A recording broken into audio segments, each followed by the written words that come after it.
And going forward, what do we see as challenges, and what are the prudency that we need to have as an economy? Because central bank, we have control on the monetary policy side. There's the other side, which is government on the fiscal side. And then as business community, how do you react to those different signals that is coming out from the various authorities? So the first part of the presentation just gives you an insight of what has been happening to monetary policy in Seychelles, and we start just before 2008 when the major reforms started. So then we had exchange rate as a main focus, and it was mainly to achieve price stability through having fixed exchange rates. But then, because the regime did not adjust itself to the realities of the economy as we moved along, so pressures build up, and we all know about the issue of budget deficit, problems of foreign exchange, and government felt it necessary in 2008 to redo a complete review of our policy framework as a country.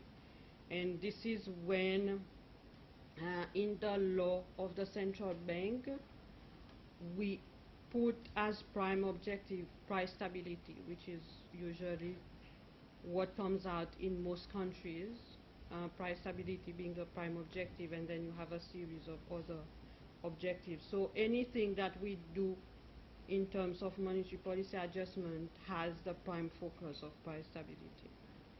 And then, in view that government felt that we needed a more liberalized economy, this is when the exchange rate regime changed to a floating one, where the market decides, and how we influence the set of parameters in the economy was what constitutes the monetary policy framework. And this is when we adopted the reserve money targeting.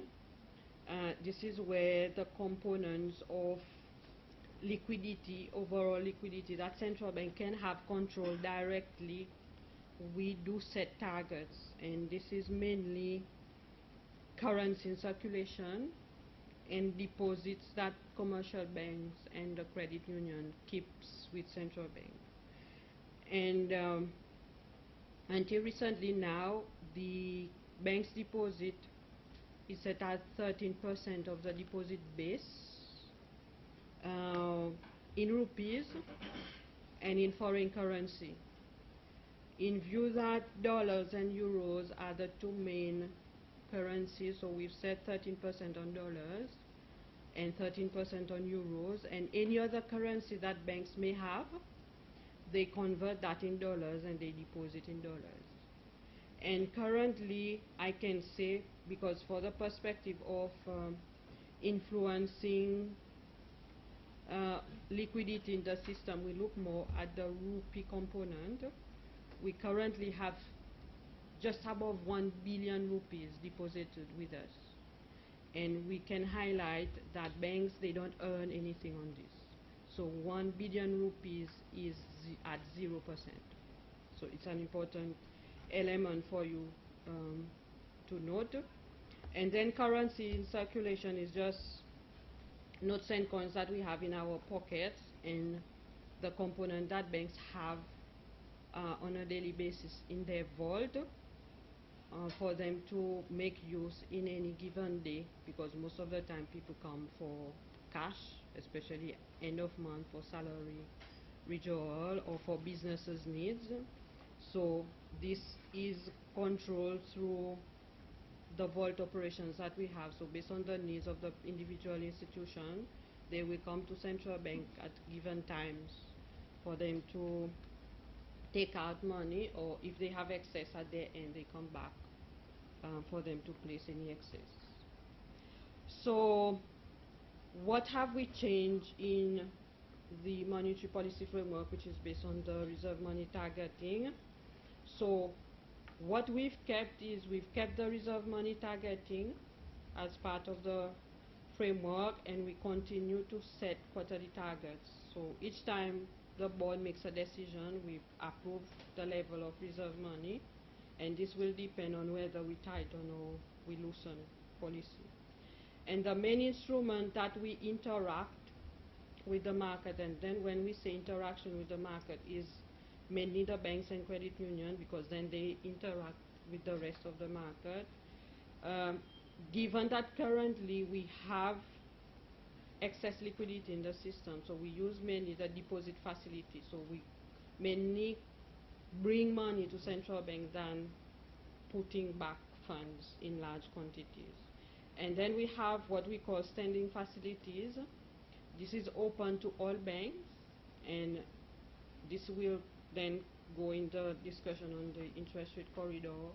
Is we have an overnight deposit facility that if at a given day banks, whatever funds they have not used it to the extent that perhaps they would have done, they can place it for 24 hours with us and earn some interest. And then for operational reasons, maybe a given day there's more activities than anticipated, and they've looked around in the market and everybody's tight, they can come to central bank as last resort and borrow. So central bank charge them for that. So what has changed, and this is the message we sent out at the end of June, is in the past, central bank only pronounced itself on the reserve money level. So this is how much liquidity in terms of currency and deposit that central bank will be controlling in the next 3 months. So from third quarter of this year, we're putting emphasis on guiding the market on interest rates. Whilst guiding the market was a bit more informal up to June, because the rest of the economy did not necessarily know the extent of the interaction on interest rate between the central bank and the banks, now we make this a public pronouncement through the alignment of the standing facilities. So now people will know how much central bank is paying the banks overnight on deposit, and how much, if they need to borrow, central bank will charge them. And as a start, we've put the corridor at a width of 5%, and the board now, instead of approving only the reserve money target, they also have to approve the interest rate at the minimum and the maximum, which is the deposit facility and the credit facility. And to encourage the financial system to be a bit more proactive between themselves as institutions, we are also going to reduce the amount of operations we do with the banks, so that if any interaction now needs to be more between the banks. They need to engage in borrowing between themselves if the need arises, rather than just wait for central bank to be in the market and say, you know, we have an opportunity with central bank. So they need to see opportunities between themselves. And what makes the important change is that central bank becomes more transparent in the signal of interest rate, and this should be the element that financial markets understand monetary policy better, because the information is going to be out there both for them and for the rest of the market. The interbank rates, here we're talking about when the banks, they interact with each other, especially if they borrow, their rates that they are borrowing should fall within that corridor that we've said. It cannot be outside that corridor. If there's some kind of pressure in the system and the market dictates that perhaps rates needs to fall outside, then central bank needs to relook at the economic environment and see if the parameters in the economy has changed significantly, which warrant a change in that corridor. If not, the market should be able to adjust itself to fall within that corridor. And we monitor this on a daily basis. And given that we are giving this guidance on interest rate, the market also should feel more comfortable when they are setting their long-term rates. And here we are talking 1 year above. And we also, this is based on other countries where such a change has happened. Banks see more incentive in that environment to be able to manage their liquidity better, because they know that if they have excess funds, there's some kind of remuneration they can get, and last resort, central bank is there to support them if they need. So following from incorporating this new element of the corridor, the board approved the first set of rates, which on the deposit facility, banks and credit union will get 1% if they were to have excess funds to place overnight. And if they find themselves as last resort to come to central bank, central bank will charge them 6% if they come to borrow. And these two rates, they set the ceiling and floor of the overnight market rates that we are dealing with the banks, and that corridor should help the banks now for them to price their products, be deposit and lending rates accordingly. So in addition to pronouncing on the corridor, which is a new element in the framework, the central bank's position on monetary policy itself is for the third quarter for us to have a cautious loosening. We have not said outright that central bank is just loosening monetary policy. Why we've, and I will explain the reasoning in a short while, and with that we've increased the reserve money level to 3.53 million for the third quarter, and this is an increase of 5.8% compared to the second quarter. So we are giving back to the market 5.8% more liquidity that will support the cautious loosening and will support the movement in interest rate based on the corridor that we've set. But the important message that we have, whatever decision central bank takes, we have to remain vigilant, because our prime objective is to keep price stability. So why has central bank taken a position of cautious loosening? Is one, we've observed that externally inflation is on the decline or is weak. So we do not expect to see in the next 3 months significant increases in prices.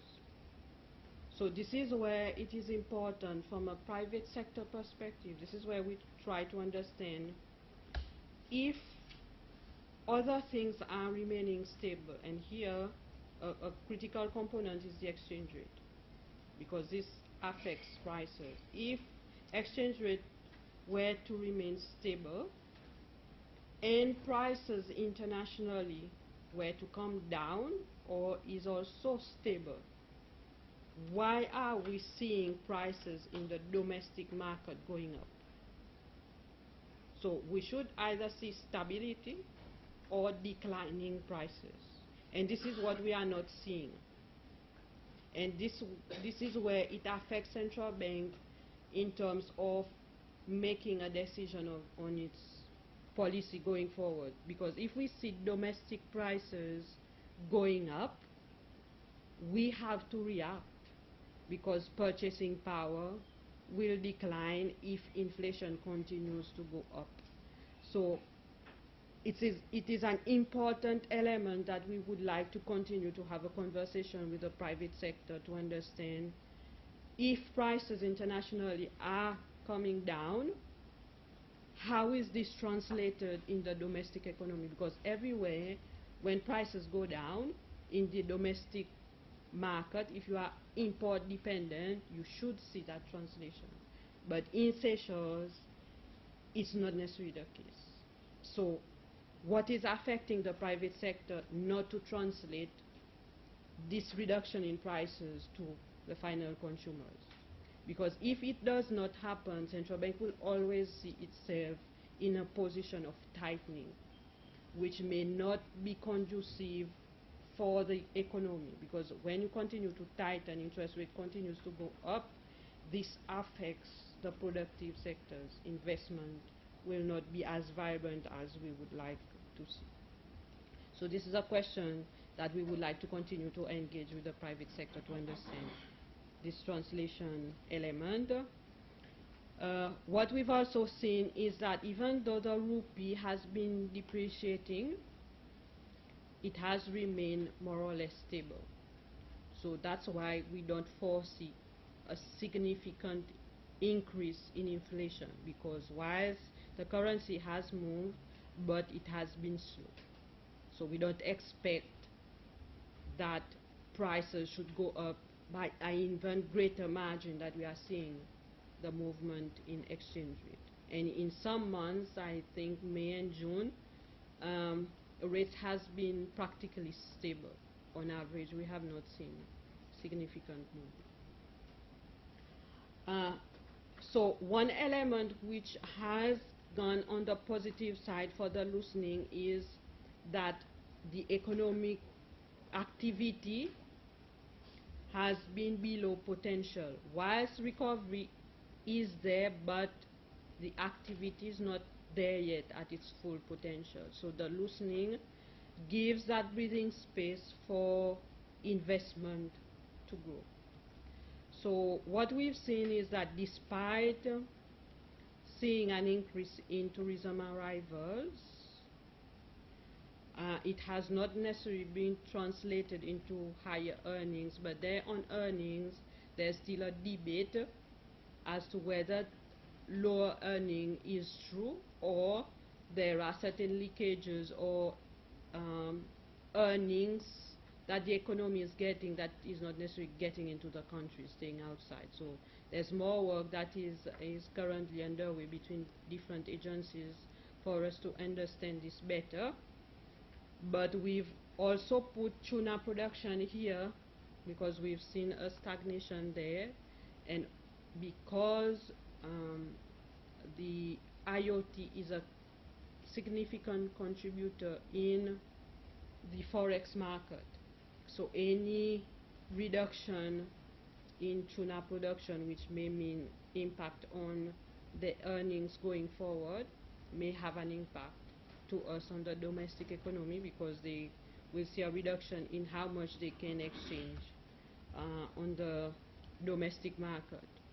So as we are discussing with the tourism industry, we also, as we say, understanding the earnings potential. While we say lower today is because the data that we have, but we are also following up on the kind of tourism that is coming into the country. Are they people that are spending, or is it in the economy there's enough activities, products for them to spend on, so that we can increase our earning capacity? But as we say, we are seeing a decline in tuna exports, so this will have an impact on earnings. On the other traditional production statistics, so we've also seen a reduction in some areas